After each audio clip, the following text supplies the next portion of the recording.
En la década del 50, una serie de iniciativas hicieron que se incremente la producción y edición de libros en el Perú. Pasaron de 90 libros en 1954 a 246 en 1959.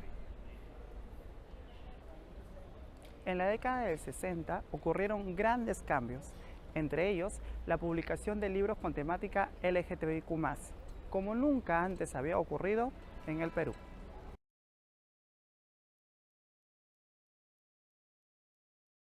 En 1961 aparece el libro Los Inocentes, de Osvaldo Reynoso, publicado por la editorial La Rama Florida, con múltiples personajes LGTBIQ+ anónimos, además del peluquero Manos Voladoras y las pulsiones homosexuales de la collera protagonista. El mismo año de 1961 aparece El Sexto, de José María Arguedas, publicado por la editorial Juan Mejía Vaca. En esta historia, que se desarrolla en la cárcel, aparece el icónico personaje de Rosita, la travesti que provocará el levantamiento. En 1964 aparece en la colección Populibros la novela El monstruo sagrado, de Edgardo de Javich, y la segunda edición de Los Inocentes. Los Inocentes, de Osvaldo Reynoso, en su primera edición contó con 500 ejemplares. Luego, con los Populibros, se imprimieron 10.000 de estos ejemplares.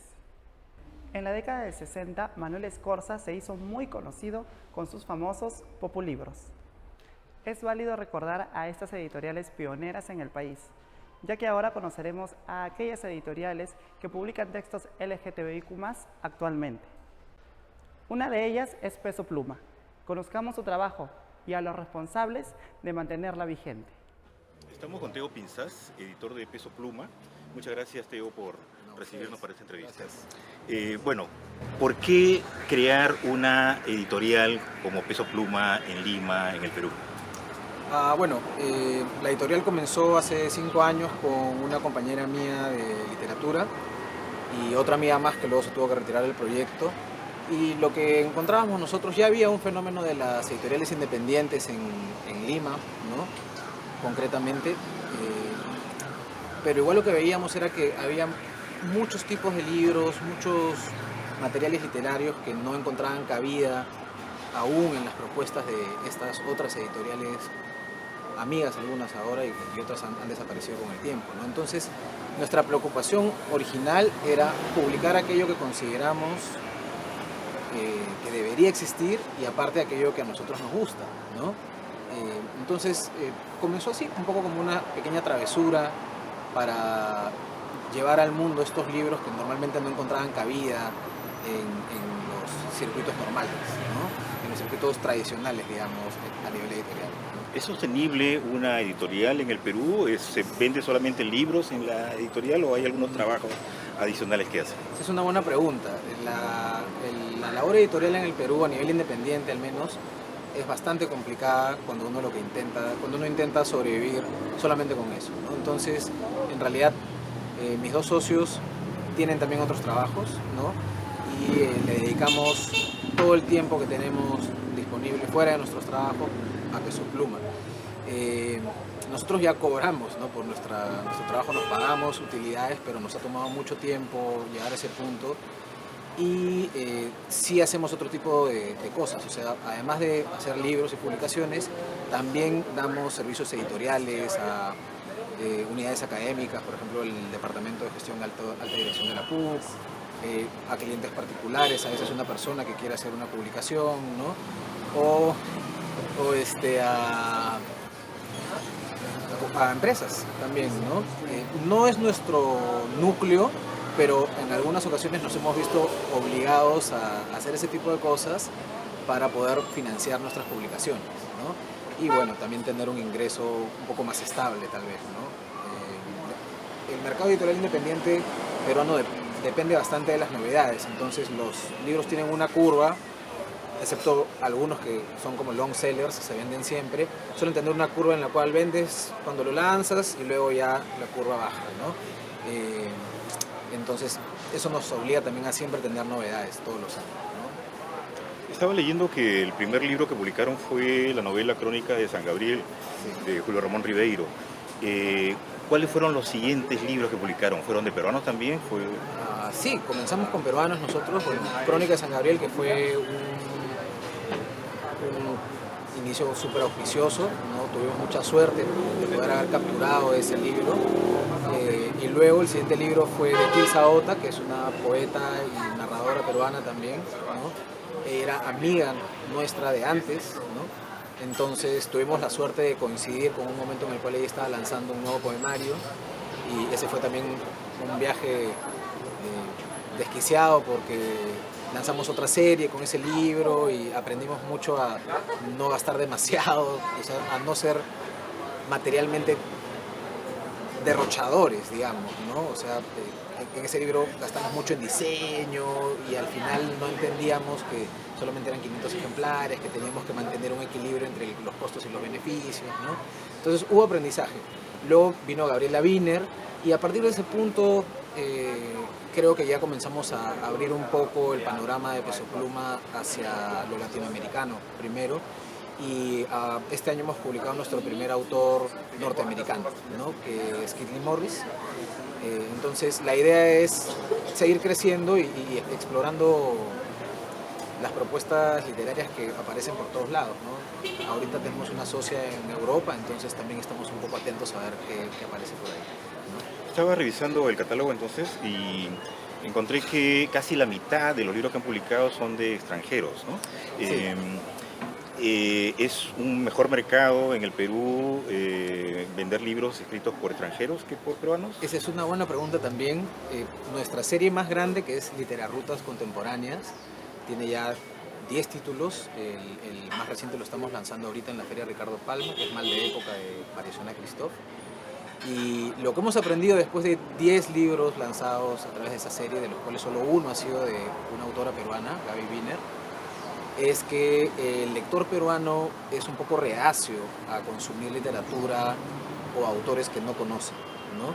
Hemos hecho grandes esfuerzos nosotros por construir autores acá en Perú y no siempre hemos tenido éxito. Hemos traído a los autores, hemos hecho presentaciones, hemos hecho charlas, talleres, pero no siempre hemos logrado que el lector peruano se anime a consumir esa literatura, ¿no? Entonces son libros que dependen mucho de que alguien le dé el espaldarazo, tal vez en medios, ¿no? Que algún crítico diga, este es un libro súper valioso, hay que leerlos, para que la gente comience a animarse a consumirlos, ¿no? Igual nosotros somos un poco tercos y vamos a seguir insistiendo. Creemos que parte de la labor de Peso Pluma es pluralizar la oferta, ¿no? Que haya más bibliodiversidad y que veamos iniciativas, aproximaciones, juegos literarios que tal vez acá en Perú no son tan comunes, ¿no? Entonces, esta curiosidad que tenemos en el ADN de la empresa es algo que queremos mantener de todas maneras. No es fácil, pero queremos mantenerlo. ¿Cuáles han sido los libros más exitosos que ha publicado en estos 5 años?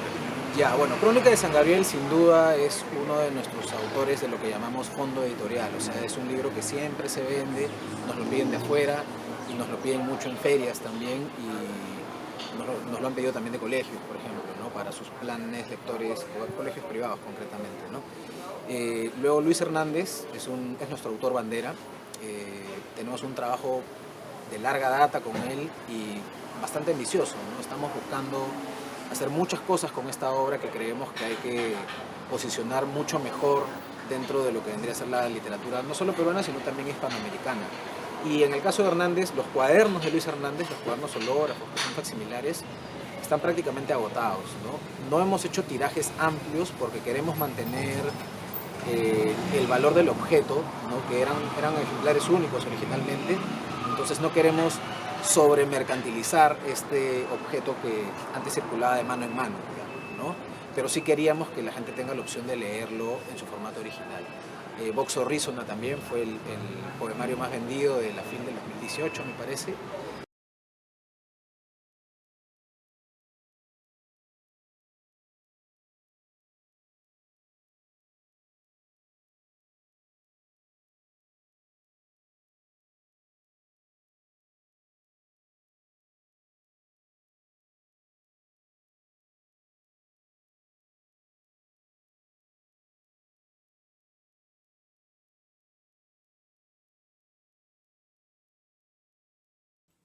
Es importante, en la biografía de Luis Hernández, saber si era homosexual. Cuando David Sobrevilla escribe sobre César Moro, dice: la lectura de la obra poética de César Moro nos ha llevado a esta convicción, que no se puede entender cabalmente su poesía amorosa sin tomar en cuenta que Moro era homosexual. Según la información que aparece en el libro de Rafael Romero Tazara, La armonía de H, vida y poesía de Luis Hernández Camarero, ya desde la época en que Luis Hernández vivía, se especulaba de su homosexualidad. Según el escritor Rafael Romero Tazara, las costumbres sexuales de Luis Hernández no importan para interpretar su obra. Por otro lado, algunos críticos literarios consideran que sí es importante conocer la orientación sexual de un autor para entender su obra. ¿Importa o no importa? ¿Qué creen ustedes, amigos?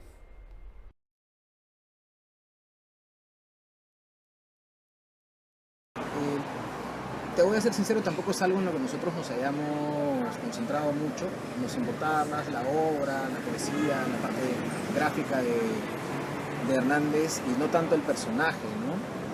Pero sí te puedo decir que hay mucha gente que comenta que al leer a Hernández sí se siente que hay una lectura cripto-gay, ¿no?, en su poesía, ¿no?, donde la figura amada siempre es un poco invisible, es como un tú ausente, incorpóreo, nunca tienes señas corporales más allá de los ojos, ¿no? Entonces se pueden hacer lecturas en ese sentido de todas maneras, yo creo, ¿no? Y la verdad es un poco difícil terminar de desentrañar ese misterio porque el personaje ya falleció, ¿no? Entonces, en última instancia, él habría sido el mejor para hablar de su vida, ¿no?, de su propia biografía.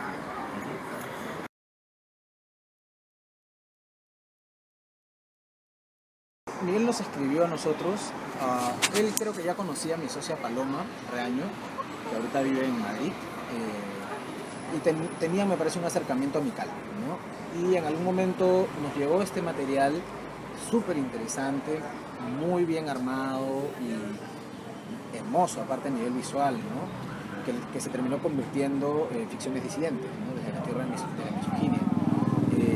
El proyecto estaba bastante avanzado ya, o sea, nosotros no tuvimos que hacer mucho trabajo sobre los textos. Algunos de esos textos ya se habían publicado de forma independiente, en algún blog tal vez, ¿no?, sobre todo de manera online me parece, y otros eran inéditos, ¿no?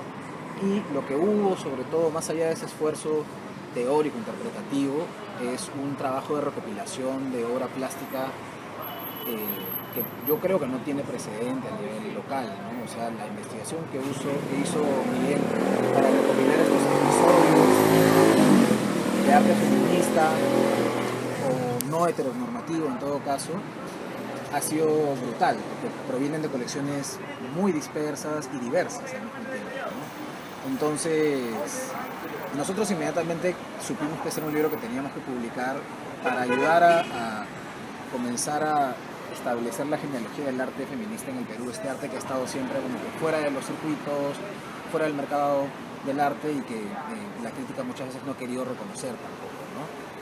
Ese proyecto, no quiero dejar de mencionar que lo llevó adelante, fue dirigido por Paloma Reaño, que es mi socia, con todas las complicaciones que implica hacerlo desde Madrid, estando nosotros acá en Lima y el autor en Costa Rica, ¿no? Entonces, por ese lado hubo también un aprendizaje muy valioso de cómo trabajar en redes estando lejos, ¿no? Y ella es finalmente quien creo que debería llevarse el crédito junto con Miguel por haber terminado de plasmar este proyecto, ¿no? Que es uno de los libros de los que estamos más orgullosos nosotros en realidad. Son pocos los ensayos que han publicado, ¿no? Aparte de el otro que mencionabas, El de Shane. Sí. El de Shane, sí, y no tienen más ensayos publicados. Más han publicado novelas, Sí. Cuentos y poesía. Sí, en realidad la serie de pensamiento se abrió después, ¿no? O sea, fue algo que fuimos evaluando, porque no hemos querido publicar ensayo en su formato clásico, académico, donde tienes un montón de letritas y un montón de notitas al pie, ¿no? Sino que queríamos también jugar con la idea de lo que es un ensayo y por eso nos ha costado tanto en primer lugar, encontrar materiales que encajen en nuestra mirada, ¿no?, de lo que queremos publicar en esa serie, y por otro lado, financiar estas producciones que siempre son a color, en un papel súper bueno, ¿no?, porque tiene que haber un buen soporte para las imágenes, ¿no? Nosotros lo que hacemos en realidad es, hasta el momento, ensayo visual, ¿no? Y eso sí nos restringe un poco con respecto a la periodicidad con la que podemos sacar nuevos productos, porque es más caro que hacer libros en blanco y negro, digamos, ¿no? Pero esa es una de nuestras series favoritas también, o sea, estamos muy abiertos a seguir recibiendo proyectos que tengan ese corte, y es una serie que nos interesa mucho fortalecer para incidir de otra manera en la realidad local, ¿no? O sea, no solamente a través de la literatura, sino también a través de interpretaciones sobre la realidad peruana, sobre la música, sobre el arte, etcétera, ¿no? Entonces, te diría que esperamos tener novedades pronto en ese aspecto. El próximo año va a salir. Sí. Quiero preguntarte, ¿tienen pensado publicar otros libros con temática LGTBIQ el próximo año, pronto, en algún momento? Mira, nos encantaría, la verdad, ¿no? Esta primera experiencia con Miguel, yo creo que fue súper valiosa para nosotros. Nos dimos cuenta de que, o reconfirmamos, mejor dicho, que hay un campo casi inexplorado, ¿no? Hay muy pocas publicaciones LGTBIQ en Perú. No creo que eso sea responsabilidad de la comunidad LGTBIQ, sino que más bien es un tema del sistema cultural, ¿no?, y de las industrias culturales que tenemos acá en el país. Pero nosotros estamos más que abiertos a recibir este tipo de proyectos. Nos encantaría que podamos sumar publicaciones de ese tipo, ¿no? Y tenemos una propuesta ahora de una escritora argentina trans, ¿no? Estamos terminando de conversar a ver si podemos concretarlo. Todavía es un poco temprano para decir que va a salir, pero te comento que hay conversaciones. Y por otro lado, el equipo Peso Pluma estable, permanente, que somos 4 personas, 2 de ellas son parte de la comunidad LGTBI también, ¿no? Entonces, tenemos un espíritu en el ADN de la empresa que incluye propuestas diversas y, valga la redundancia, inclusivas también. Entonces, de verdad nos encantaría que nos busquen, ¿no? Sí. Quiero preguntarte, ¿qué problemas hay para las editoriales pequeñas? ¿Y qué opinas de este decreto de urgencia que ha salido recientemente, que no sé si reemplaza la ley del libro o qué falta para una nueva ley del libro? Ya, bueno, a nivel de pequeñas editoriales yo creo que hay varias dificultades. La primera probablemente sea económica, ¿no? Es difícil mantener una editorial independiente, la producción de libros no es barata, ¿no? Y el retorno suele ser lento, ¿no? O sea, los libros se van vendiendo poco a poco, entonces la recuperación de esa inversión a veces toma tiempo, ¿no? Y cuando uno tiene recursos limitados, eso puede ser simplemente algo que te lleva a la quiebra, ¿no? Entonces, por un lado, tienes ese tema que es económico. Es difícil entrar a algunas librerías, ¿no?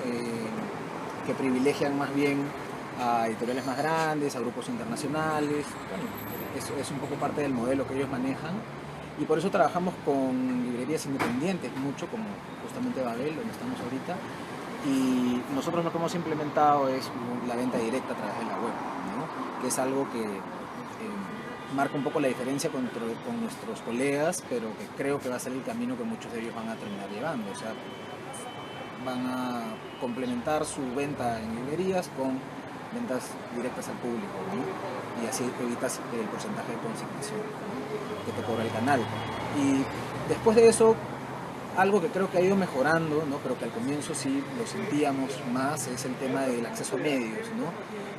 No era tan sencillo conseguir una cobertura, no era tan sencillo conseguir una nota en un diario o una entrevista en la radio, pero creo que poco a poco se ha ido entendiendo que las editoriales independientes son las que aportan sabor y color, digamos, al mercado local de libros, son las que aportan la bibliodiversidad, ¿no? O sea, no apostamos por catálogos homogéneos, sino que buscamos cosas muy diferentes, y las independientes entre sí se complementan también, ¿no? Hay algunas que publican literatura en lenguas originarias, hay otras que publican autores internacionales, hay otras que hacen rescate, ¿no? Entonces, creo que el público, espero en realidad, y creo también que el público poco a poco está comenzando a entender el valor que tienen estas iniciativas para la salud del ecosistema del libro, digamos, en el mercado nacional, ¿no? Otra dificultad que creo que es importante mencionar también es el hecho de que no hay una carrera profesional de edición, ¿no? Acá los editores o se han formado afuera o han ido aprendiendo sobre la marcha, entonces siempre hay carencias por algún lado, ¿no? Por ejemplo, a nivel contable, cuando nosotros comenzamos, Paloma y yo, 2 literatos, pues, que con la justa habíamos aprobado matemática, teníamos muchas dificultades para ordenarnos a nivel contable, tener realmente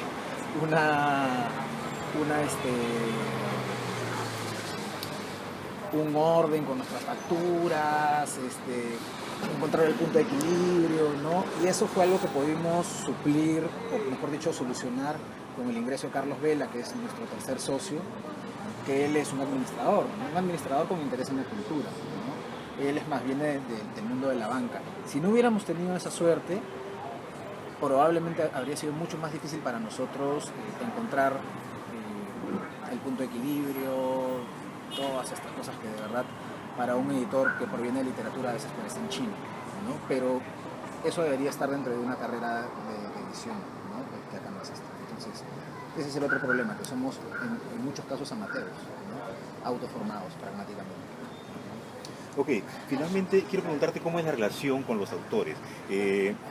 Algunos libros han sido publicados con el financiamiento del autor, en algún porcentaje, y cómo haces tus contratos con ellos. Bueno, me imagino que depende del libro, depende del autor, pero ¿cómo es esa relación? Sí, bueno, ahí también ese es un punto, un punto clave, creo. Cuando Peso Pluma comienza, nosotros intentamos diferenciarnos de varias maneras de las otras editoriales independientes, y una de ellas era la de trabajar de manera formal, ¿no? En aquel entonces era muy común, creo que todavía puede ser que sea una práctica común, que las editoriales le cobren a los autores para publicar, ¿no? Entonces nosotros decidimos no cobrar a los autores. Peso Pluma no le cobra a sus autores, Peso Pluma invierte en sus autores, y hemos tenido, me parece, un caso excepcional en el cual hubo un aporte monetario de las autoras, pero porque ellas compraron parte del tiraje para venderlo directamente ellas, ¿no? No pagaron el libro, sino que nos compraron, si eran 500 copias, nos compraron 200, ¿no? Aparte de las copias que ellas reciben como autoras, ¿no? Trabajamos con contrato, respetamos las regalías que se manejan en el medio, que es el 10% para los autores, y tenemos un interés como que bastante fuerte en realidad en que todas nuestras colaboraciones tengan un sustento formal legal, ¿no? Porque creemos que hacia ahí es hacia donde debería avanzar la industria editorial local, ¿no? Que no haya pues esta idea del editor que te puede estafar, ¿no? O del editor que no llega con tu libro a tiempo para la presentación, sino que parte de nuestra labor como editores también es, creo, ir profesionalizando el trabajo, ¿no? Entonces ese es un componente clave, ¿no? Ser formales, pagar a tiempo, respetar los acuerdos y que todo esté dentro de un marco legal de respeto a los derechos del autor, que creo que es básico, ¿no? Ok, Teo, muchas gracias. No, porque hoy he hablado un montón de